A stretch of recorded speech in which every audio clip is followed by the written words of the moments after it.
welcome to Cafe de Lona's Kitchen. Tonight I'm going to show you guys how I make my meatloaf.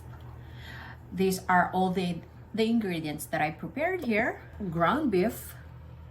Next is our finely chopped onion. 1 cup of breadcrumbs. 1 cup of fresh milk. 2 pieces of scrambled egg.